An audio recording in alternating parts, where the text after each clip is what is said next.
Everybody, I must admit it has been a very difficult 2 weeks here in South Africa. You know, all these viruses, stomach virus and flu virus and coronavirus, and then the stupidity virus, which I'm more concerned about than I am about the coronavirus. But never mind all these viruses and stage 4 load shedding, or for those of you who do not know what load shedding is in South Africa, that means power outages. And stage 4 means 3 2.5 hour outages per 24-hour cycle. So between all the viruses and the load shedding and other work commitments, it was very difficult for me to compile a video for the past 2 weeks. And yeah, at this stage I'm still dependent on my day job. Enough said about that. So let's talk about the past 9-10 days and Meghan and Harry's last hurrah. And we start with the Endeavour Fund Awards, and I decided to do something slightly different from the other YouTubers, and I tried to compare Meghan's looks over the past 2 to 3 years with how she looked the last few days. Now, at the Endeavour Fund Awards, she wore that beautiful blue dress, and yes, I must admit, I really did like the blue dress and the color suited her well. But there's a but. But before we get to the but, let's look at what she wore in 2018. I remember she caused quite a stir with the suit that she wore to the Endeavour Fund Awards in 2018. But personally, I actually liked it. I thought she was looking sharp and neat. Maybe not suitable for the Endeavour Fund Awards, I wouldn't know, but it looked good. Then in 2019, when she was supposedly pregnant, she looked terrible. There's just no excuse for it. That skirt pulled up to under her breasts, and the collar of the white shirt, which wasn't even turned out neatly, the rolled up sleeves, she actually looked as if she was busy house cleaning when she attended the Endeavour Fund Awards in 2019. Okay, so now we're getting to 2020. Now, I really like that dress. It's really pretty, and I even actually liked the zipper at the back. I think it just gives it a different look. It's a very simple dress, so with a zipper at the back, it just makes it look slightly different. And I have no problem with that. My butt, or her butt, but the but comes in with the fact that once again the dress did not fit properly. But we'll talk about that a bit later, and for now we will move on to the Mountbatten Music Festival, where she wore that beautiful red gown. Looking at the dress, or the gown, as I'm sure at that price they would prefer us to call it, it's an absolutely stunning outfit. No problem with that. Once again, there's a but. It is not traditional or really acceptable to go color coordinated if your husband is the Captain General of the Royal Marines, because he's the Captain General and you are not Mrs. Captain General. You're still just Meghan, Duchess of Sussex. However, I did notice that previously there were other ladies dressed in red, So I'm not going to take Meghan out for wearing that beautiful gown, and I do think that once again the colour suited her. She looked a lot better than in her usual dull browns, greys and blacks. I also like the slick back hair, couldn't find any fault with that. We'll actually talk about the fit, etc. a bit further on in the video. For now, we will then move on to the Commonwealth Day service and the green dress. Now, I thought it was actually funny to show you what she wore in 2018. She also wore a little hat that looked like doggy doo on her head. She wore a black or dark grey or dark blue, one can't really see, dress under an oversized white coat. That coat really did not look good on her. It didn't fit. It was a couple of sizes too big, and it made her look like SpongeBob, all square. In 2019, obviously she was pregnant or supposedly pregnant or wearing her fake belly, and she arrived in that patterned dress and a coat once again, and trying to copy Diana, she had a pull box hat on her head. Not one of her best looks, but also not one of her worst. And then comes the 2020 wild green, emerald green dress. Now, nothing wrong with the style, nothing wrong with the actual dress, except that it did not fit properly, but we will discuss that later on. Something I do want to say about the green dress, and also the blue one and the red one, and most of her other outfits throughout the week, was that it was obvious to me that Meghan was going for the celebrity look instead of the royal look, the more celebrity cool, well turned out, glossy, glittery, polished look than the regal polished look. But we will move on for now. Obviously there was the white outfit at the National Theatre, and then the pants and jacket at the school, but we'll get there. For now I'm going to deal with them one by one, and their actual fits. As a dressmaker, that is my niche, to look at the actual fit of a dress or an outfit. Now, I don't know whether the blue dress was custom made for her. If I look at the website, it does not appear to be so. But surely when she was doing the actual fitting, there would have been someone there to advise her or to help her get in and out of the dress.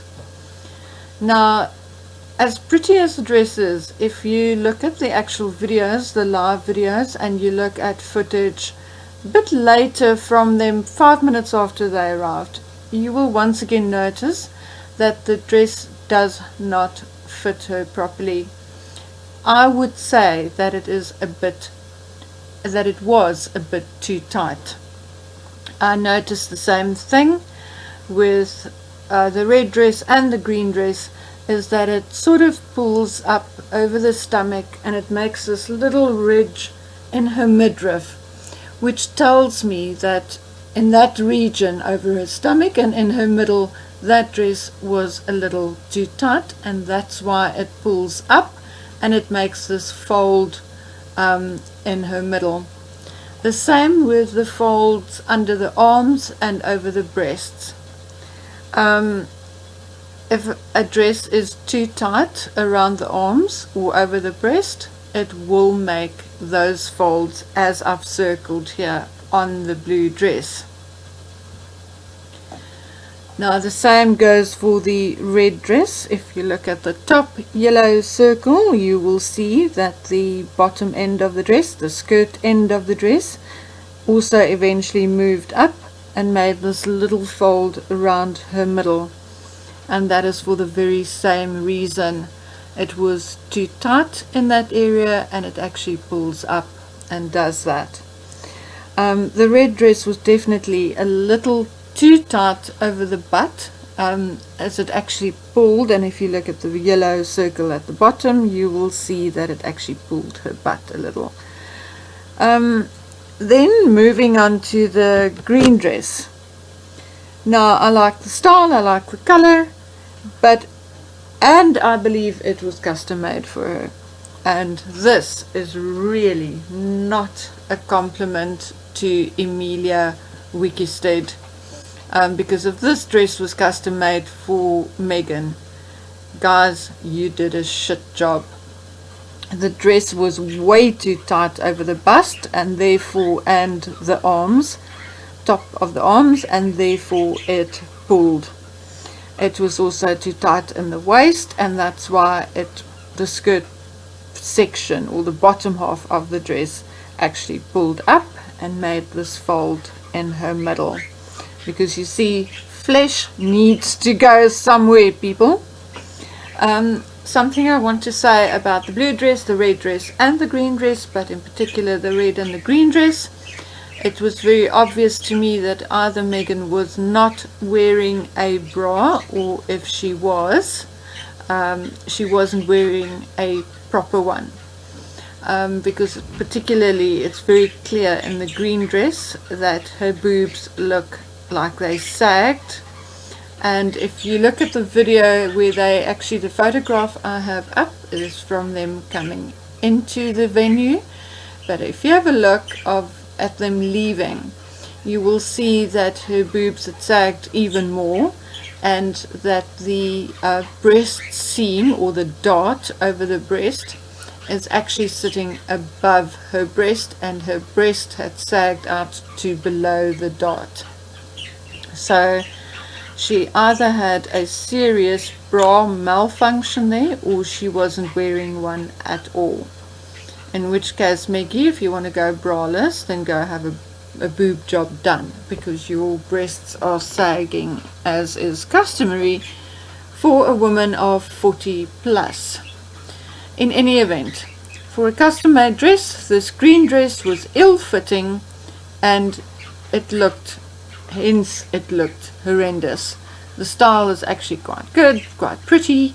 It really just did not suit Meghan, and it wasn't well made, and it's a huge failure for a custom made dress.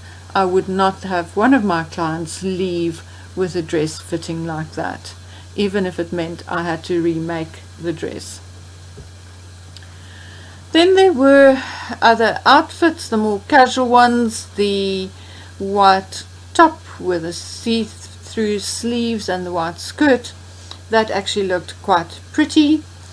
And then her outfit to the school, the black pants and the white jacket. I don't really like the white jacket, but it's just a matter of it not being my taste. Otherwise she looked fine. Pants, I don't know, they were not exactly 3/4, and they weren't long pants, and personally I don't like that. Either go for 3/4 or go for proper long pants, but these high water pants are not my taste. But that's just a matter of taste. Okay, we'll talk about the body language and the facial expressions a bit later. But I do want to show you guys something else pertaining to the green dress. And that is that Diana appeared at the Trooping of the Colour in the exact same colour dress. Well, that may just be coincidence. But if you look at Meghan's hat and you look at Diana's hat or fascinator, you will notice that they are almost identical.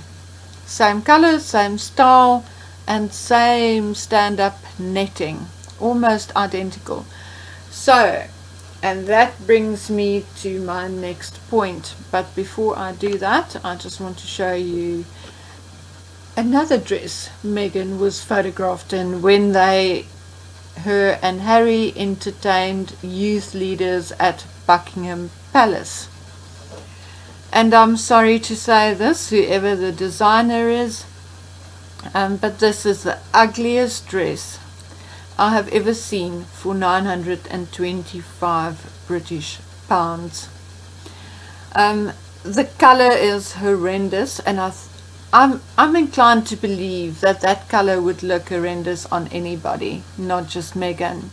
It's dowdy and it's really not pretty. The style definitely 100% did not suit Meghan, with her short body and bigger boobs and wide shoulders. In this dress she looked like a sack of potatoes, and for $925 I'm sure she could have found something better. This is really, really, maybe in a different color on a very tall skinny person, this dress may have looked a lot better, but it definitely looks horrible on Meghan. And yeah, she looks like she belongs to some cult or in the Arabian desert or something. Really not pretty. But once again, I guess it's my taste. But it does give me an idea that Meghan has no idea how to dress herself, what she really looks pretty in, particularly when she is more casual. Okay, so let's move on. I know I could possibly get into trouble for what I am going to say next, but it is my opinion that Meghan is playing the racist game. I can't turn around and tell you for a fact that she is racist, because I do not know that. However, since their visit in South Africa, it has become extremely clear to me that Meghan treats black people different from how she treats white people. All this touching, hugging, mostly black people. What her ultimate goal is, I have no idea. It is my opinion, though, that she is trying to gain herself support in a certain or particular sector of humanity or of the community, possibly because she had found that she is failing the approval of another sector of the community. Then looking at the picture of her hugging the head boy of the school she visited while in London, I have this to say. He is 17 years old. I think his name is Dakar.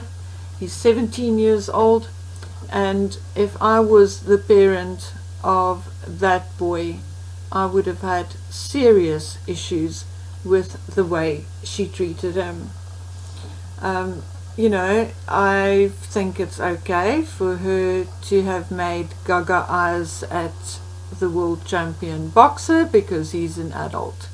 However, this boy is 17 years of age, and by hugging him, pressing into him, I just don't think it is appropriate. I don't think it makes her look lovable. I think it makes her look like a predator.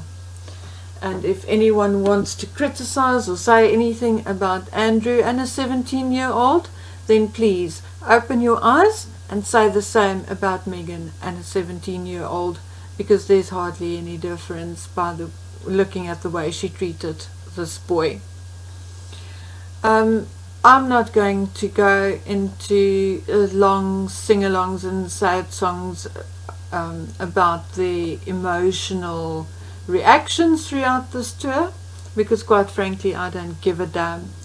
However, what I do have to say, and which I find very disgusting, is that there has been no resolution as yet with regards to the security, and particularly about who will be paying for it.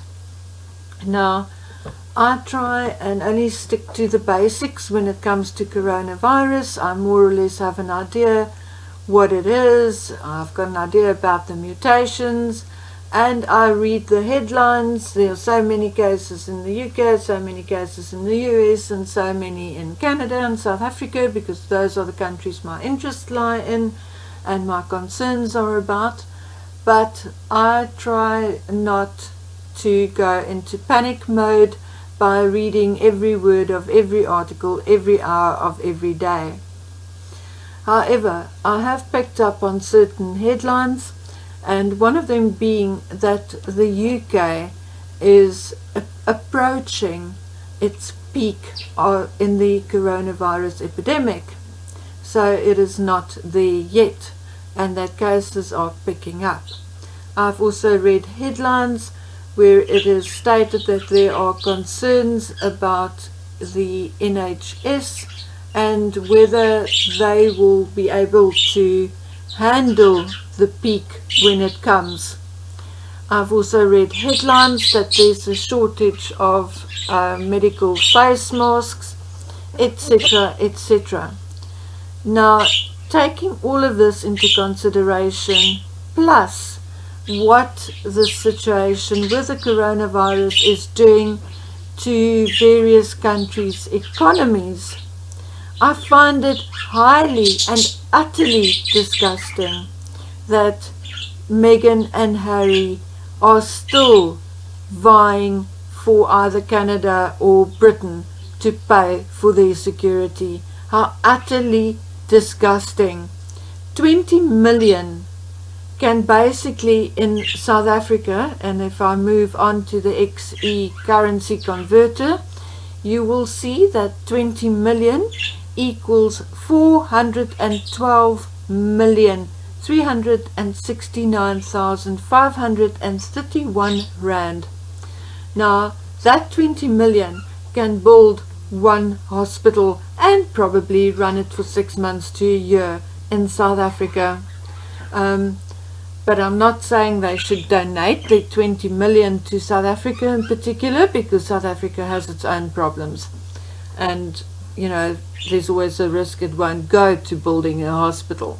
So that's not what I'm saying. I'm basically mentioning this just to give you guys an idea of what that 20 million is worth in reality. I can't even hazard a guess as to how many medical face masks 20 million can actually produce. I have no idea about medical costs in Britain, so I have no idea how far a sponsorship of 20 million will go when it comes to the NHS. But I can only equate it to what I do know. And I do know that that 20 million will definitely build at least one hospital in South Africa and possibly run it for 6 months to a year. So that is what I draw my value of that money on. Yeah, I think it's utterly disgusting, regardless of the advice and information I got from somebody who is in the security field, and all his explanations about why they need that many security and etc., and the hours that's needed and the duty roster and all the things he's explained to me.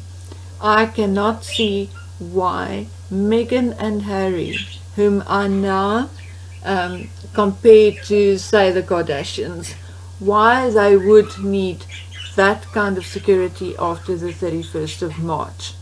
I do not know of any actor or actress or celebrity who has that kind of security.